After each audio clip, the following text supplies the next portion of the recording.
Howdy folks, it's October 10th, 2011. I'm Skip Ruddertail, your otter editor, and this is episode 18A of the Bad Dog Book Club.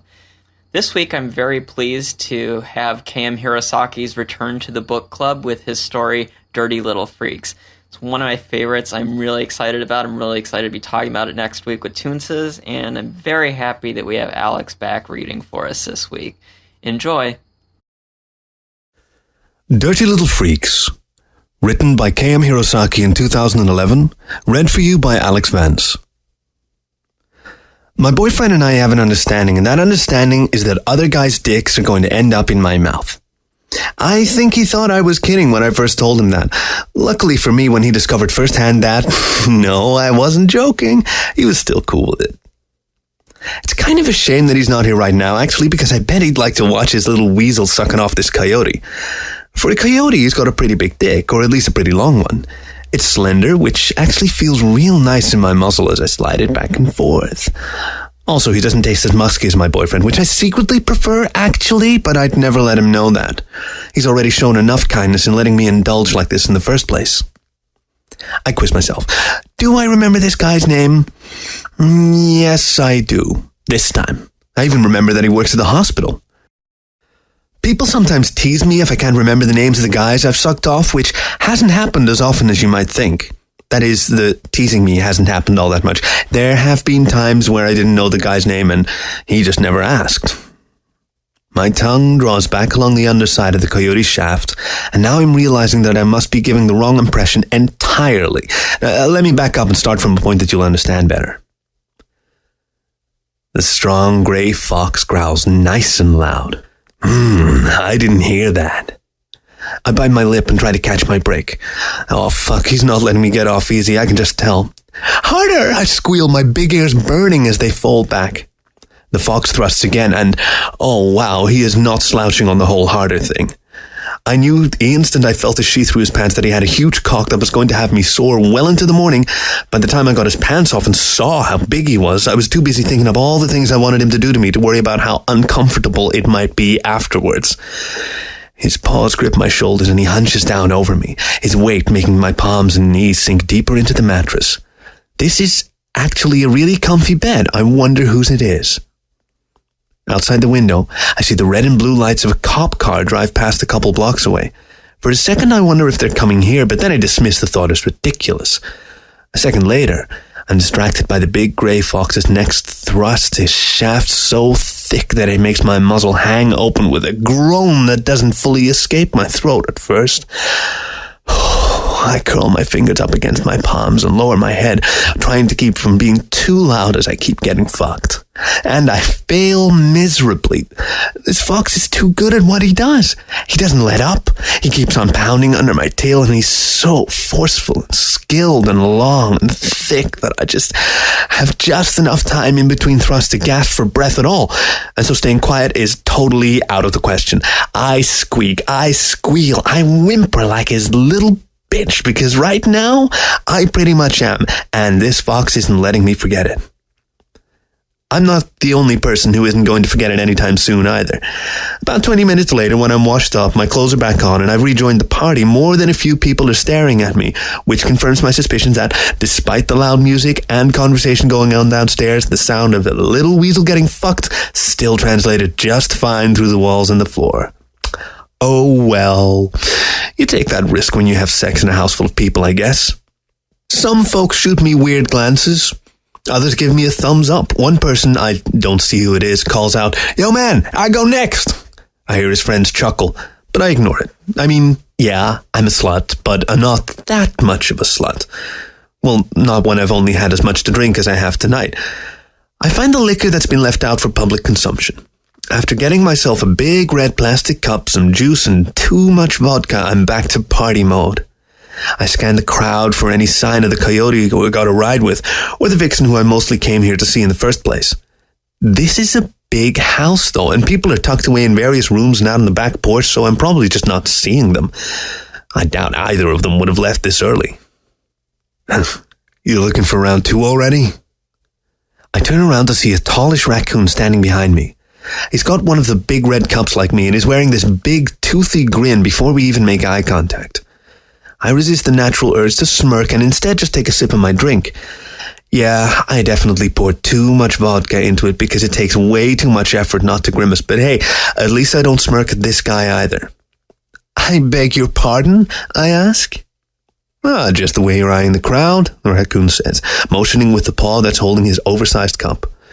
Looking to give a repeat performance already? I play dumb because I want to make this guy just come out and say it. A repeat performance of what? To his credit, his face never falters and he doesn't miss a beat. Well, the fantastic lay you apparently give, he says. I'm surprised you didn't get a round of applause when you came back downstairs. Well, I'm pretty sure I saw a few people clapping, actually, I reply. But I guarantee you that they didn't enjoy it as much as I did. The raccoon rolls with it. The fox seems to have enjoyed it a fair bit. I heard him bragging to some of his buddies. Bragging is something I associate with needing to try too hard to convince folks that something actually happened. I'm pretty sure that nobody at this party, except for maybe the super drunk people or the folks who were already too busy hooking up, could have missed what happened, which would make bragging unnecessary and kind of douchey. Which would bother me more if I ever expected to have sex with the fox again, but no, he's got a pretty big dick and he knows how to fuck, so I won't write that off as a possibility. Maybe I should get his number or something before I head home. If not, I'm sure he'll be at other parties at some point. I remember that I'm in the middle of another conversation. Shit, how much have I had to drink? Well, he certainly earned it, I say, and I take another sip of my drink because I'm not about to let myself sober up now. I doubt anyone doubts my satisfaction for what it's worth. You weasels do squeak something terrific, the raccoon says, and fuck, he doesn't even sound snide about it. He just sounds matter of fact, but not in the way that total douchebags tend to either.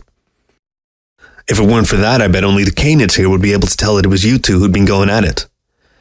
Oh, I don't know. Horny fox isn't exactly a subtle scent, I point out. I bet it's still clinging to me now, even after washing up. The raccoon shakes his head. Nah, don't worry. Too much booze, he assures me. And you still didn't answer my question. And what question is that? Now I'm not being coy. I've actually forgotten. If you're scanning the crowd for round 2. I blurt out a laugh in mid-sip and the plastic cup thankfully catches the mouthful that it would have otherwise accidentally sprayed all over this raccoon. No thanks, I reply. I'm going to be pretty sore tomorrow as is. The raccoon brings his cup up, takes a sip, swallows, and just says, that doesn't mean you can't suck my dick. God damn it, that's actually a really good point. I get a phone call late in the afternoon. The name that pops up isn't at all familiar, but clearly I had to have entered it into my contacts at some point. Confused, I press the answer button. Hello? Hey. The voice is as unfamiliar as the name. You feeling any better today? As compared to when? I asked. A chuckle comes through the line. Last night. There's a pause, and then, you don't know who this is, do you? I try to put a face with the voice. I figure it's got to be either the grey fox or the raccoon. Whoever it is sounds upbeat and friendly and isn't already acting like I'm his bitch, though. Did I suck your dick last night? I ask. He laughs again. Yeah, you sure did. So it is the raccoon. That's not why I'm calling, though. Honest. Well, ain't that a shame? As I recall, you had a pretty nice dick. Best not to tell him that I only kinda sorta recall. Thanks for saying. He sounds only slightly flustered. Anyhow, how are you feeling after last night? Did you get home okay? The morning is still something of a blur. Last night is even more of one. Oh yeah, no, I'm fine, I say. I don't know how I got home, but I woke up in my own bed this morning, so that speaks for itself. Nothing to worry about. Now I'm starting to wish I did remember more about how last night ended. I mean, I remember the party, I remember getting fucked, and I remember going off with the raccoon to give him a go with my muzzle. Apparently I did an okay job because he gave me his name and number, and I was either still conscious enough or just lucky enough that I managed to input the info into my phone correctly. Or maybe he just did it for me. Well, either way. But thanks for checking up on me, I guess. The raccoon lets out another chuckle, quiet and nervous. Look, this doesn't need to be awkward, he says. At least I hope it doesn't. Yeah? I ask. What do you hope? Come on, you don't just call a party hookup to check on his well-being. Not that this raccoon has to have an ulterior motive, but yeah, I'm figuring he's got to have some ulterior motive. I hope, he replies, with some staunch optimism in his voice, that you might want to hang out sometime. My eyes blink in disbelief, even though I'm on the phone and he can't see it. You want to hang out? Like grab lunch or something, or go play some pool, or sing karaoke, or whatever. You don't even know what sort of things I'm into. I know, and that's what I'm hoping to find out. I'm just some guy who blew you at a party. That's not the impression I got last night. Fuck, does nothing faze this guy? I mean, seriously. I clear my throat. And what makes you say that? Meet me for lunch someday this week and I'll tell you then. No, I say. Make it coffee instead of lunch and you got yourself a deal, though. When I actually see him again for the first time since that night at the party, I remember a lot more about him. I'm surprised to find that he's legitimately handsome and that I hadn't just been seeing him through beer goggles. I'm also surprised that he's not grinning like an idiot the second he sees me. Maybe I shouldn't be.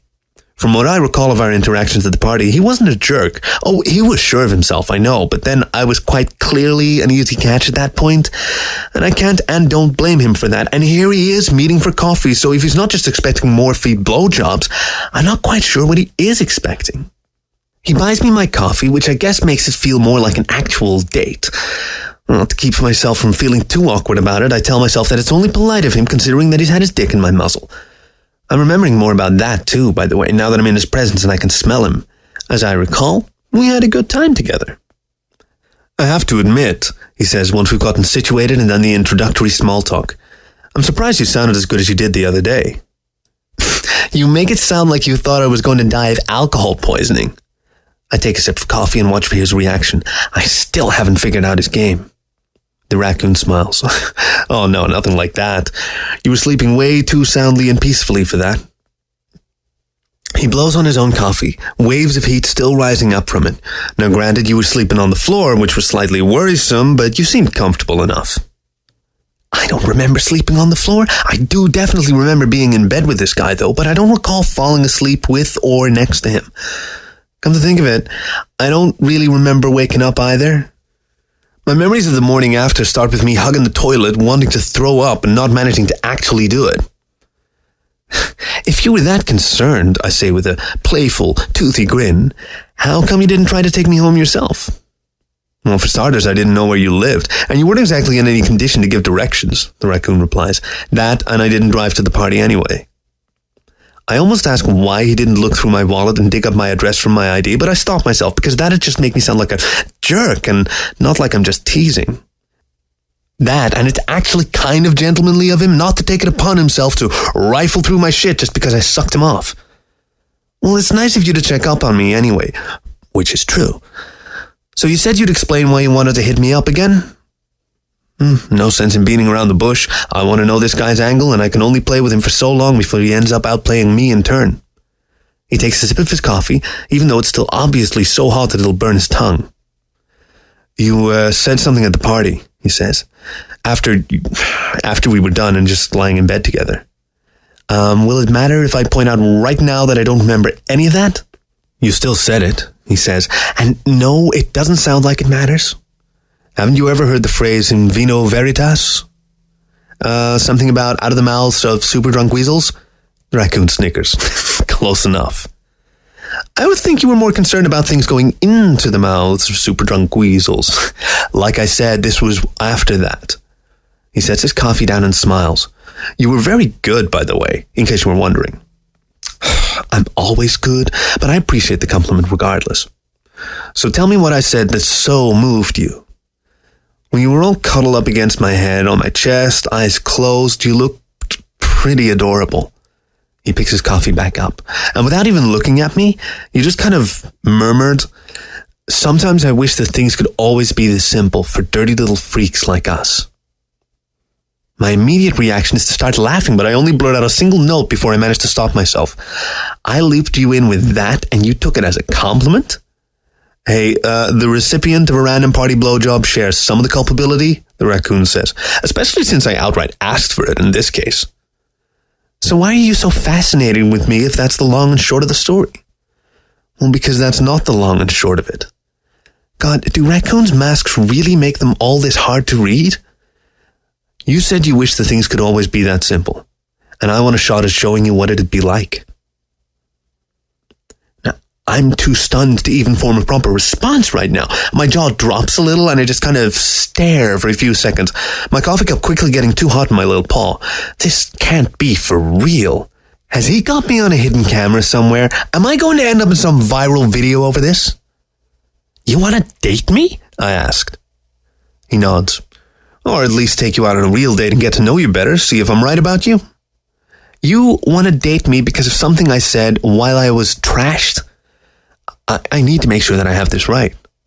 And he nods again. I think you were sincere when you said it, he explains, nice and casual, as if that's all it takes. What have I got to lose, right? 2 nights later, we go out on another date, a real date. He pays again, and I figure, hey, if nothing else, I've gotten a free dinner and free coffee for a blowjob I'd already have given him anyway and never expected anything in return for. The thing is, though, dinner is really nice, and we get along really well. It's pretty clear that all he wants is to go on a date with me to see how things go, so I let him see how things go. And in the process of it all, I end up having a lot of fun. He's smart, he's funny, he's good looking, and I can tell that he's legitimately interested. After dinner, I bring him back to my place, and yeah, we fuck. We fuck hard even, really getting into it, and I even get to experience all the pleasure that I apparently didn't get to on our first night together. Sex, full-on sex like this, is almost always better sober, and this definitely qualifies. It's passionate and lustful, and while the scent of raccoon musk isn't the most pleasant thing in the world to me, I don't let it bother me because, hey, I like this guy. When we're done, we cuddle. It's been a long time since I've had anyone stay the night at my place, but it feels good.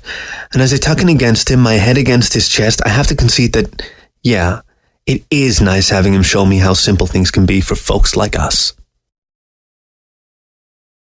Dating is weird for me. It takes a few before I'm really completely comfortable meeting up with him and just letting it all loose. Some nights when I'm really stressed out, I hook up with some random friends or find folks on the internet looking for some no-strings-attached sex. My raccoon doesn't have to hear about any of this because we're just dating, not a long-term exclusive couple, and I don't think he wants an in-depth play-by-play of me sucking off some well-hung fennec regardless of how hot that would be. Or would he want to hear that? He just might. I mean, heck, I know he's not a prude, that's for sure. And who doesn't like to hear about other people's sexual exploits on some level? I decide to ask. Hey, I say after I swallow a mouthful of beer, brew pubs aren't the most romantic places for dates, but it's not like we need wine and fancy forks every time we see each other. Hold on, the raccoon says. Me first. You don't even know what I'm going to say yet.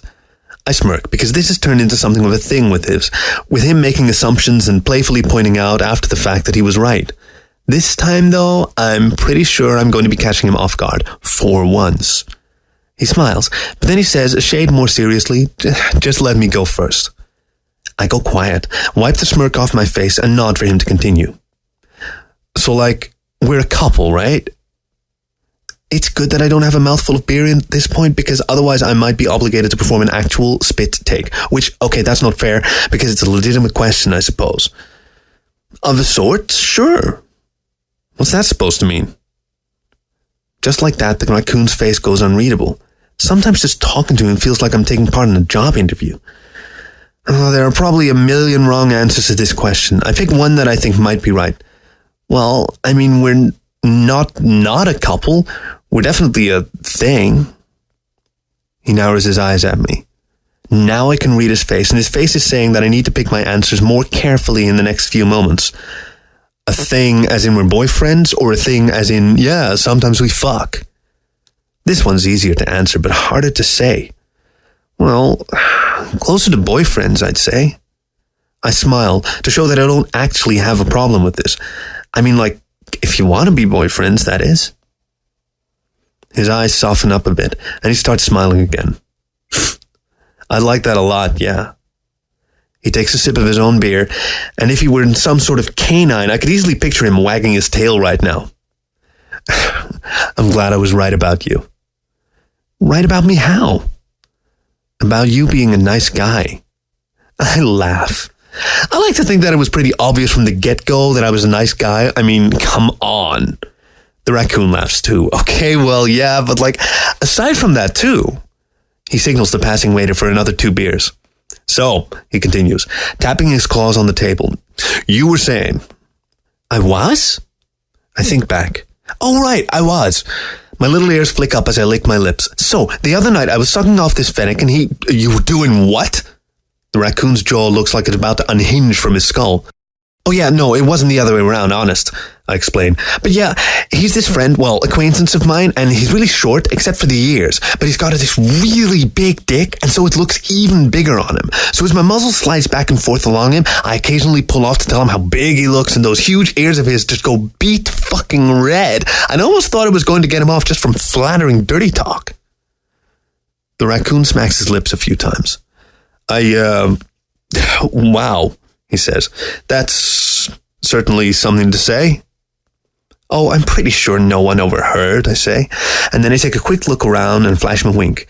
I mean, unless there are any fennecs here that I just don't see. I still have fennecs on the brain after that dinner, so after I part ways with my boyfriend, oh, hey, I've got a boyfriend now. I go off and swing by my fennec buddy's place again. Twice in the same week? He raises an incredulous eyebrow at me when he sees me at the front door to his apartment. I smile. Well, I was just thinking, I say, clasping my paws together behind my back. You only got to experience one end the other night. Feel like a shot at the other? He looks at me, and I can tell he's trying to decide whether or not this is all some trick or joke. And then he tilts his head aside and takes an appraising look at my backside. I turn my hips to give him a better look. Can't see any reason to say no to that, he says. As he ushers me inside, he murmurs, God, you're just about the horniest weasel I've ever met. I take that as a compliment, and not 10 minutes later, there we are in his bedroom, me on my paws and knees, face getting plowed into some awfully comfy pillows, while this big-dicked fennec drills me from behind. Oh, wow. The raccoon, my raccoon, I remind myself, pants heavily. You really are really good at that. Slipping my muzzle back up along his length, I lick him clean and pull my mouth off. I should hope so, I reply. I make a point to get lots of practice.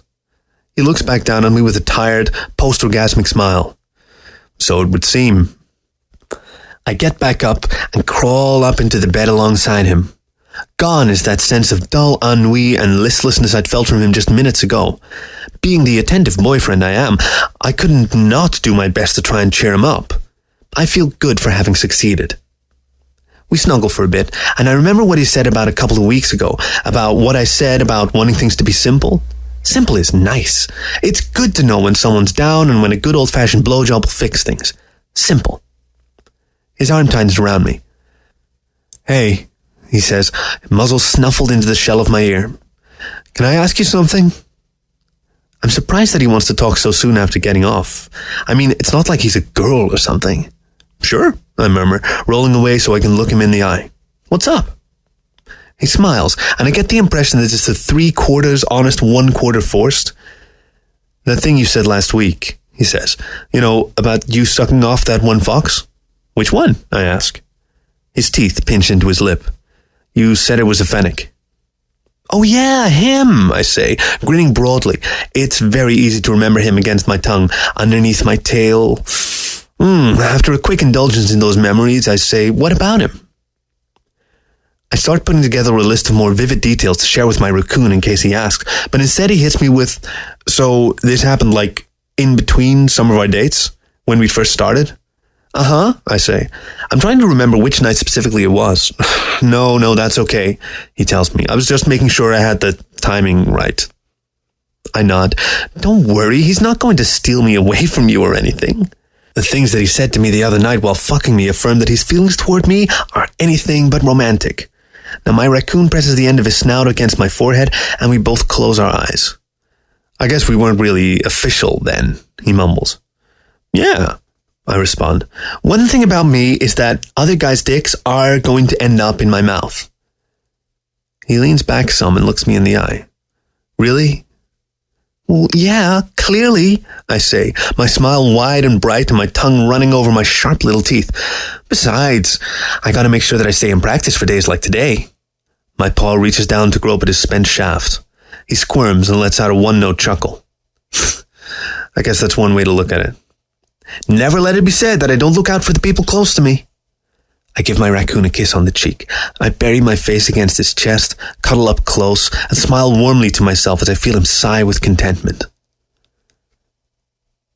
The air smells of musk, alcohol, and smoke that's not just tobacco. Part of me wonders how the canids aren't nauseous. Probably a lifetime of having to get used to it, I figure. Next to the door leading to the back porch, there's a cooler. I open it up, fish through the ice, and grab myself a wine cooler. The cap comes free with a quick twist of my paw using the hem of my shirt. It's not completely cold yet. Guess I showed up a little early, but it'll do. I take a few long sips and relax against the wall, checking to see if there's anyone here I already know or might want to know.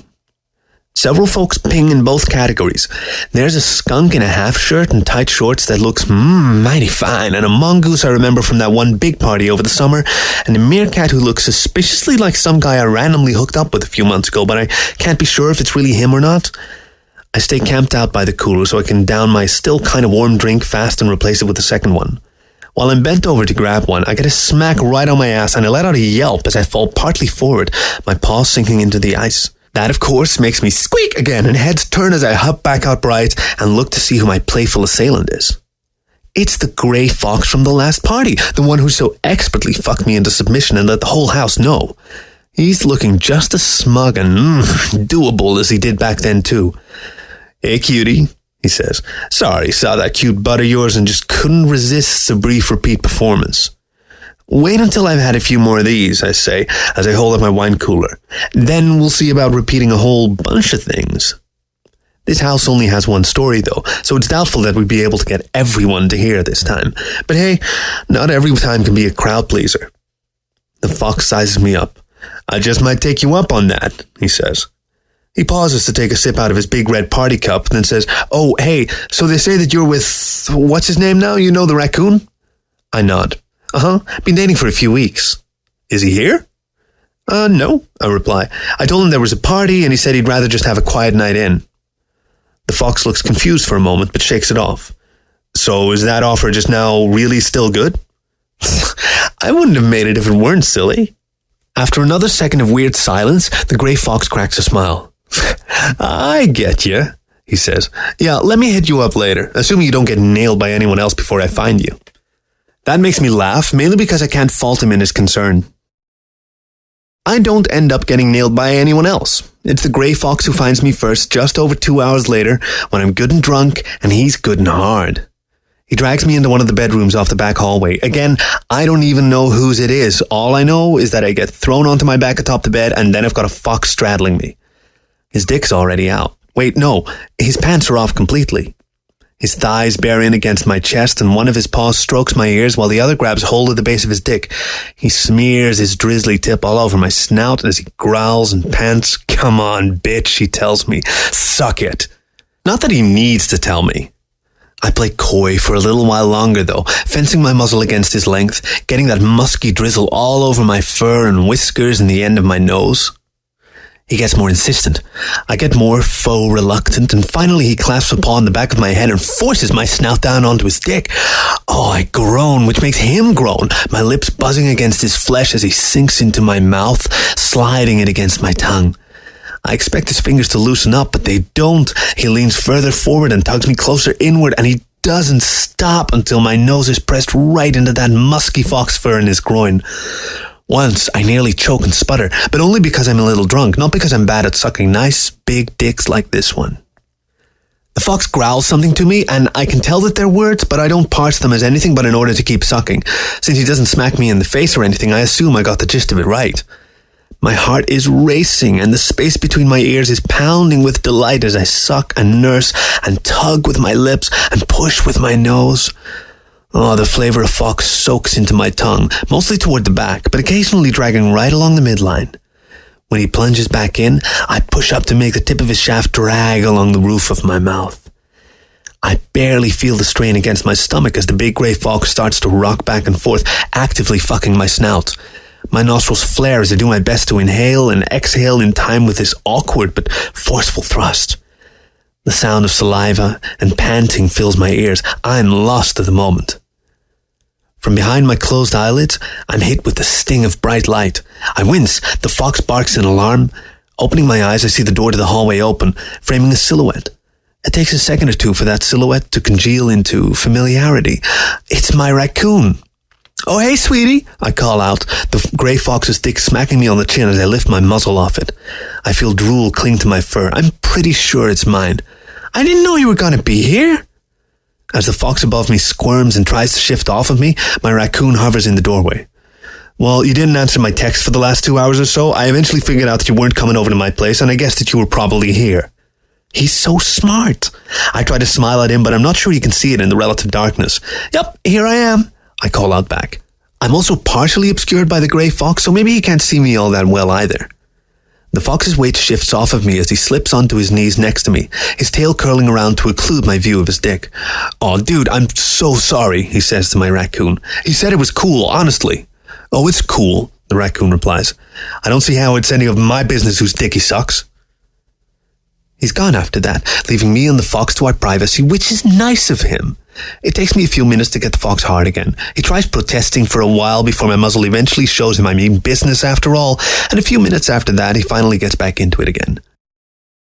I'm so glad that my boyfriend and I have this understanding, I think to myself as I brush my soft lips against the grey fox's nut. What did the raccoon call us? Dirty little freaks, I think it was. Yeah, that describes the two of us just fine.